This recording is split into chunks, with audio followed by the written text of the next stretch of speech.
Good day, magandang araw mga ka-stroke. Yan, for today's video ay ang exercise naman natin ngayon ay sa paulit. At kung paano ito patatatagin at patitibayin ng balanse para sa magandang paglakad.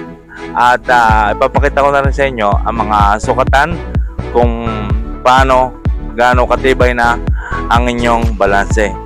So kung bago pa lang po sa aking channel, please subscribe at huwag nyo kalimutang i-hit ang notification bell at din nyo na rin i-like. Ayan, so umpisa na po natin. Intro muna tayo ng kaunti nung ako ay na-stroke pa. Yes. Dito na. Ang bayo. May kung mag-open sa akin dyan, this is right.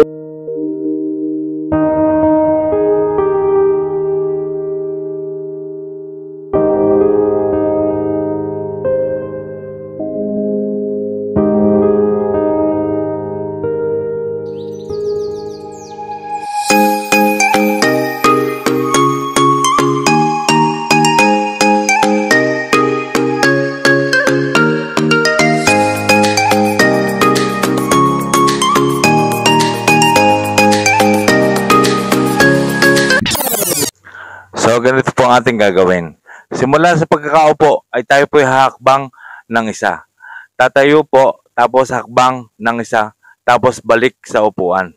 Ayan, yan po ay napakaganda po niyan para mapatibay ang ating tuhod at para mapabilis ang paghakbang. So, umpisa na po natin. Tayo. Hakbang. Ayan. Mas maganda po kung tayo tapos sabay hakbang. Parang ganito po.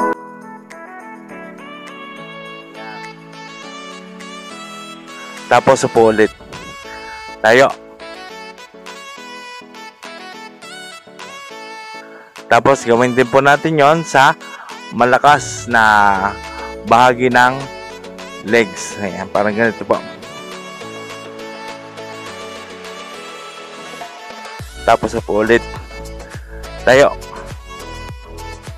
Ayan. Upo ulit. Ulit-ulit lang. Ayan. Tapos kabila ulit. Ayan. Gawin natin yan ang 5 repetition. Ayan. Ulit-ulit. Tayo. Ayan. Pwede rin po natin gawin yan ng dahan-dahan. Tapos upo. Tayo. Yan. Ganun po. Ulit-ulit at gawin natin ng kung makakaya ng 10 na repetition at kung hindi naman ay medyo nahirapan ay gawin natin ng 5 o kaya pababa. So, ang next naman po ay ihakbang po natin dito po sa side. Ayan, nakaganyan. Ito po yung affected. Ayan. Papaganyan. Tapos dito sa gitna. Tapos dito sa tabi. Tapos balik. Ayan. Again. Ayan. Dito. Dito. Ayan. Sa front. Sa side. Sa kabila. Tapos dito. Tapos dito. Ayan. Ulit. Ayan. Ayan. Ito po ang affected. Ayan. So, yun po ay ginagawa kung matibay na ang balanse. Ayan, again. Ayan, ganyan. Ayan. Di ba? Hindi yung nag-aalangan na ganyan. Ayan, kasi nga matibay na ang balanse. Ayan, so last time, kung natatandaan nyo, ayan, nakapokus po tayo sa paa. Yung pong balanse, kung paano malalaman, yung po nakaganyan na. Ayan, pag hindi na po kayo nakaganyan, ibig sabihin matibay na ang balanse. Ngayon, para mas malaman pa natin kung matibay, pwede natin siyang ilagay sa una naman, ganyan. Ayan. Ayan po, inasarap, tapos bumilang kayo ng 5 repetition o kaya 10 seconds. Ayan, 5 seconds to 10 seconds. Ayan, ganyan. Concentrate lang po at saka dapat naka-relax. Ayan, pampatibay din po yan ng balanse. At para palakasin din ang ating malakas na paa. Kasi humihina rin yung ating malakas na side kasi nasa kanya lahat ang puwersa, siya ang bumubuhat lagi. Ayan, simula ng bago pa tayong natutong lumakad. Ayan, ganyan po. Ayan. So, pag nagawa nyo yan na matagal, ayan, tapos yung exercise kanina na ganyan, tapos sa harap, tapos sa side, tapos balik na nakadikit. Ayan. Again. Ayan, ganyan. Ayan. Maganda po yung exercise. Ayan po. Pampatibay po yan ng balanse at pampatatag ng lakad. Susubukan po natin maglakad. Ayan.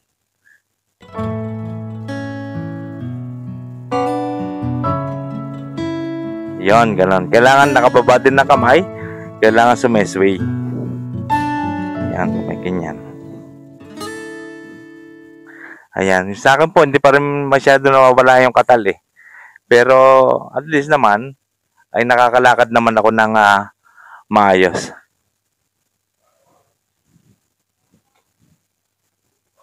Nandun pa rin yung katal.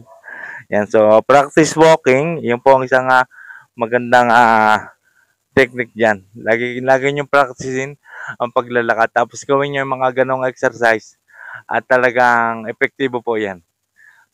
Idediretso niyo ang lakad at maibebend niyo ang inyong tuhod. So inyong subukan 'yan. At syempre, ginagawa 'yan, syempre paulit-ulit din. Ayan, kahit every other day.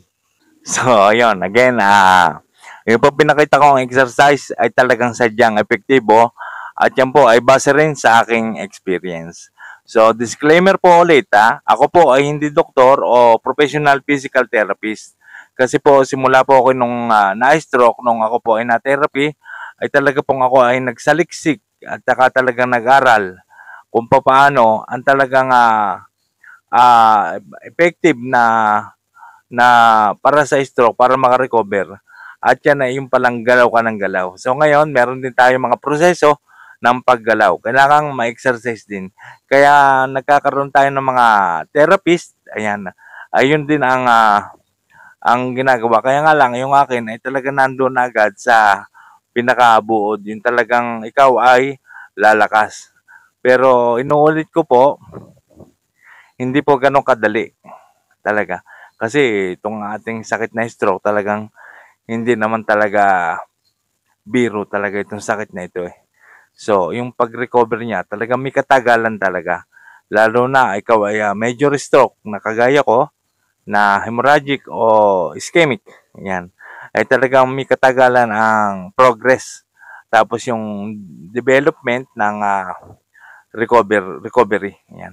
Pero sasabihin ko po sa inyo, recovery is still possible. So, kaya wag tayong mawawala ng pag-asa. Gawin natin yung mga exercise, mararamdaman nyo rin sa bandang huli na may pinagbabago talaga. Kayo na makakaramdam niyan. So, kaya nga lang, wag tayong maiinip. Kasama rin din talaga yung matyagang paghihintay. May panahon po dyan. At darating yan kung palagi kang active ka sa mga physical fitness, kagaya ng mga ganitong exercise, training, practice sa ating affected parts. Kailangan siya na nagagalaw at napapractice siya na napapractice. Para manumbalik yung kahit yung may balik yung hindi naman na 100%, kahit nga yung 85%, may balik mo at magamit mo siya sa kapaki-pakinabang na bagay at makasabay ka sa normal na buhay. At syempre, masasabi ko naman do sa mga naiinip, talaga naman nakakainip eh. Kuminsan, inaabot talaga ng taon. Ako nga taon eh. Almost 2 years ako bago ako nakarecover talaga ng masasabi kong yung ako'y makakabalik na talaga sa hanap buhay ay talagang magdadalawang taon. Ayan, talaga nakakainip talaga. Kasama dyan yung ma-stress ka, madidepress. Kasama yan eh. Dahil nga ganyan ka.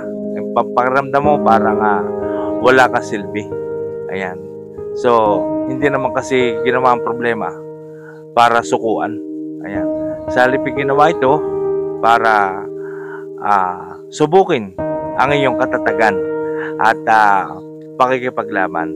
At yan naman lahat yan ay may solusyon eh. Kaya tsaka isa pa, ito isang pagsubok din sa atin. Hindi naman tayo bibigyan ng ganitong klaseng pagsubok kung hindi natin kayang lampasan. Lahat ng binibigay ng itaas na pagsubok ay kaya nating lampasan at kaya nating labanan. Tandaan natin, lahat ng nangyayari at mga nangyayari sa iyong pagsubok, problema, ay lahat yan ay nasa kamay ng Diyos. Kaya hindi natin pwedeng sisihin ng Diyos kasi meron din tayong pagkakamali. Yan. Hindi man natin aminin, meron tayong pagkakamali. Kaya tayo kinalbit ng Diyos. Ayan. So, ang masasabi ko talaga ay huwag tayong mawawala ng pag-asa. Kaya sa halip ay tayo ay lumaban at maniwala tayo sa ating sariling kakayahan. At ang pinaka-importante sa lahat ay yung pagtanggap. Matanggap mo kung ano nangyayari sa iyo at huwag mo namang ituturing ang sarili na parang wala ka silbi, parang yung lumpo. May pag-asa pa, kapatid, kasi ganyan din ang aking naramdaman noon. Alam ko kasi lahat ang pinagdadaanan nyo kasi pinagdaanan ko yan. Kahit ngayon, hindi pa ako perfectly na talagang naka-recover ng 100%, pero tinanggap ko yun. Kasi sabi ko naman noon, talagang ako nakaratay, nakaupo ko sa wheelchair. Kahit yung kaunti na galaw, ay ako'y masaya na. At ito nga, nangyayari na. Kasi ay dahil yan sa ako'y may ginagawa din sa aking sarili at naniniwala ako sa aking sariling kakayahan at ako'y nananampalataya din sa Diyos. Ayan. At syempre, tinutulungan nga tayo ng Diyos, tutulungan din natin ang ating sarili. Ayan. So, wag nating idadaw ng ating sarili porket nangyayari itong ganito. Kagaya nga na sinabi ko, ito'y pagsubok na kaya nating lampasan. Exercise lang, yung mga pinakita ko pong exercise ay talagang makakatulong. So, recovery is still possible, sinasabi ko po sa inyo. Pero, tanggapin natin talagang hindi natin may babalik siya ng 100% na kagaya ng dati. Pero yung makagalaw ka na yung magamit mo ang iyong affected side sa mga pakinabang na bagay at makasabay ka sa normal na buhay, pamumuhay, tapos nakakapaghanap buhay ka, ay okay na yun. Ayan, matuto rin tayo makontento kasi nagkasakit na nga tayo ng stroke, hanggang doon na lamang ang ating lakas. Ayan, so kailangan kasi i-activate niya ang mga muscle, kaya dapat galaw tayo ng galaw. Tutulungan tayo ng Diyos, tulungan mo rin yung sarili, huwag tayo mawawala ng pag-asa. Dapat may motivation ka, maniwala ka sa iyong sariling kakayahan at dapat sipagan mo ang pag-exercise dahil dyan nakasalalay ang iyong pag-recover. Maniwala ka. So, yan lang po ang aking masasabi. Ayan, kailangan huwag tayo mawawala ng pag-asa, ha? Laban lang, laban. Itong ating sakit na ito, kailangan natin labanan talaga. Kasi may pag-asa, hindi naman ito cancer eh. Hindi naman din tayo dinadialysis eh, na parang manghina pag-asa. Tayo na-stroke lamang. Ayan. At tayo po ay makakabalik. Ayan. Kahit sa hindi siya perfectly 100% ay makakabalik. So yun po ang masasabi. At ako po ay talagang saludo sa mga na-stroke na buong tapang na lumalaban at naniniwala sa kanilang sariling kakayahan na talagang sila ay makakabangon. Ayan. So ako po ay saludo sa inyo lahat. Ayan. So, ayan. At huwag din po natin kakalimutan na lagi nating itatanim sa ating isipan, sa puso at isipan, na tayo ay gagaling, lalakas, at titigas ang katawan. Yes. So, maraming salamat po. And I love you all.